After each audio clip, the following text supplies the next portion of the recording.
"Arrest him," my sister said, pointing at my son like he was a criminal. Her voice was calm, too calm. The officer hesitated. "Ma'am, he's just a child. He stole my diamond bracelet," she snapped. "It's worth 20,000. Check his backpack." I stood frozen at the edge of the porch, clutching my purse so tightly my fingers ached. My son, Eli, only 11, was crying, shaking his head, whispering, "Mom, I didn't take anything." The officers looked uncomfortable, but they followed orders. One of them, young, nervous, unzipped his little backpack. Inside, a bracelet. Glittering, shiny, carefully planted. "No," I gasped. "That wasn't there before." My sister folded her arms, smirking. "Guess you shouldn't have raised a thief." Behind her, my parents stood watching from the doorway. Not a word. Not a single word to defend him. The officers cuffed Eli's tiny wrists. The sound of the metal closing around him shattered something deep inside me. He turned toward me, tears streaming down his face. "Mommy, I swear I didn't." "I know," I whispered. "I know, baby." As the police car pulled away, I looked at my sister. "Why?" She smiled, adjusting her hair. "Because you've always thought you were better than me." That was the moment something inside me died, and something else was born. Cold. Focused. Unforgiving. My name is Lena Hart, I'm 31, and that day, I stopped being the nice sister. The moment the car disappeared down the street, my parents turned to go back inside, as if nothing had happened. "Mom," I shouted. "You just watched them handcuff your grandson." My mother sighed, annoyed. "Lena, your sister wouldn't lie about something like this. Maybe the boy just made a mistake." A mistake. That's what they called it when my son was dragged away, terrified, into a police car. My father mumbled, "We'll sort it out quietly. No need for drama." I laughed, a dry, broken sound. "Drama? You just let your grandson get arrested on a lie." My sister stood there, arms crossed, lips curved in that smug little smile she always wore when she thought she'd won. "Face it, Lena," she said sweetly. "You've always been the mess of this family. It was only a matter of time before your chaos rubbed off on your son." My hands trembled, but my voice didn't. "You planted that bracelet." Her eyes glimmered. "Prove it." She turned and walked back inside, humming like she hadn't just destroyed a child's life. Mom followed, whispering, "Don't make things worse." That night, I sat alone in my car outside the police station. Eli was inside, scared, crying. I couldn't reach him. Not yet. But I remembered every smirk, every word, every look of satisfaction on my sister's face. She thought she'd broken me, but what she really did was wake me up. By morning, I wasn't crying anymore. I was planning. Eli was released into my custody after the officers confirmed his age, but the stain was already there. The whispers, the headlines, the sideways glances at school. Son of accused thief. I watched him sleep on the couch, his little wrists still marked red from the cuffs. My stomach twisted. This wasn't about a bracelet anymore. It was about power. My sister's favorite currency. I spent the next day quietly gathering. Screenshots, texts, bank statements, everything she'd ever bragged about while drunk at family dinners. Her fake charity fund. Her ghost employees. Her business trips that were really weekend getaways with her boss. By evening, I had a folder so thick it felt alive in my hands. Then I called a number I hadn't dialed in 5 years, Detective Rowan, the same officer who'd once investigated my sister's company for embezzlement. He answered with a weary tone. "Lena Hart? Haven't heard that name in a while." "I have something you'll want to see," I said. "It involves the Hastings Foundation and a $20,000 bracelet that wasn't stolen." There was silence. "Then bring it in." "But if you're playing games, Lena..." "I'm not," I interrupted. She used the police to humiliate an 11-year-old. Now, I'm using the truth to destroy her. When I hung up, I looked at Eli sleeping. "This time, baby," I whispered, "Mommy's not staying quiet." Detective Rowan met me in a dim interrogation room at the precinct. He looked older, more tired, but when I laid the thick folder in front of him, his posture straightened instantly. "Are these what I think they are?" he asked. "Every transaction, fake invoice, and hidden transfer my sister's been making for the last 3 years," I said. "She's been siphoning money through her own charity. Millions." He flipped through the pages, his brows furrowing. "And this bracelet incident?" "She planted it," I said flatly.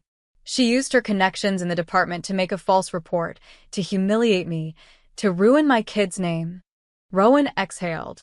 "That's felony fraud, conspiracy, and false accusation if we prove it." "Prove it," I whispered. "And make sure she never uses a police officer like a weapon again." He nodded slowly. "I'll start the process, but I'll need you to stay quiet." I smiled, the same kind my sister used to wear when she thought she'd won. Quiet is what I do best. When I left the station, I saw her car parked across the street, her silver BMW, the one she'd bought with stolen grant money. She was inside, laughing on the phone, sipping her overpriced latte. She didn't notice me walk by, but she would, because in less than 72 hours, every company she'd ever worked with, every investor she'd ever lied to, would see her for exactly what she was. By the next morning, the dominoes had begun to fall. Detective Rowan's team worked fast, faster than I'd dared to hope. They quietly reached out to the bank, the grant office, and the supposed sponsors of my sister's foundation. Every number led to another ghost, every transaction to another fraud. At home, Eli was quieter than usual. He sat by the window, tracing the condensation with his finger. "Mom," he said softly, "did I do something bad?" I knelt beside him, brushing his hair back. "You did nothing wrong, sweetheart. Grown-ups did." He nodded, trusting me completely, and that made my rage burn brighter. That night, I drafted the final piece of my plan. An email with attachments, spreadsheets, audio clips, photos, and one single sentence. The truth about the Hastings Foundation. I scheduled it to go out to every journalist, board member, and donor on Monday morning at 8 a.m. sharp. At 8:02, my phone started vibrating nonstop. By 8:10, the story was everywhere, trending, breaking, spreading like wildfire. Charity director under investigation for massive fraud scheme. I sipped my coffee in silence as my sister's face filled every news feed. At 8:27, my mother called, screaming, "What have you done? You ruined her career." I stared out the window, my reflection calm, unshaken. "No, Mom," I said softly.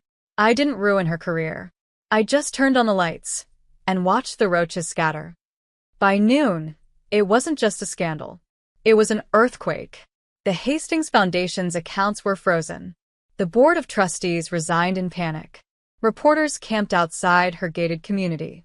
Every channel played the same footage, my sister in her designer coat, covering her face with a handbag while cameras flashed. And yet, she still had the audacity to call me. Her voice shook, but not from guilt, from fury. "You think this makes you better than me? You humiliated your own family. You destroyed everything." I held the phone to my ear, silent for a beat. Then I said, "You destroyed it yourself the moment you called the police on my child." "You don't understand, Lena," she shouted. "It was just supposed to scare him, not what?" I cut in. "Not handcuff him, not traumatize him, not make him think he's worthless because his mother isn't rich enough." Her silence was my answer. "Listen carefully," I said, my voice low, calm, deliberate. "You always thought you were untouchable because Mom and Dad covered for you. But now, the law doesn't care who you're related to. And neither do I." When I hung up, I felt something I hadn't in years, peace. Eli peeked into the room, worried. "Are you okay, Mom?" I smiled at him, really smiled this time. "Yeah," I whispered. "I think we both are, finally." Outside, the headlines rolled on. Justice had only just begun. The next few days felt like a movie in slow motion. Every hour brought a new headline, a new twist. Investigators confirmed that my sister had forged grant receipts and funneled over $4.3 million into offshore accounts. My parents tried to reach me, text after text, voicemail after voicemail, all saying the same thing. Families shouldn't destroy family. But they'd already chosen a side long ago. When the reporters showed up at their doorstep, I knew the truth had landed. Mom called, sobbing, saying she couldn't believe the police were taking my sister in for questioning. "She's your sister, Lena. Blood is blood," she cried. "Tell that to the 11-year-old you watched being dragged out in handcuffs." I replied, my voice trembling but firm. "You called that discipline. I call it betrayal." There was nothing but silence after that. Later that evening, as the sun dipped low, I stood at the window watching Eli build a Lego tower on the rug. He was humming to himself, calm, safe, something I hadn't seen in months. My phone buzzed. A message from Detective Rowan. She confessed. "You and your son won't have to testify." I read it twice, then locked the screen and exhaled deeply. For the first time in years, the house didn't feel haunted. It felt like ours again, peaceful, steady, and whole. Eli looked up and smiled.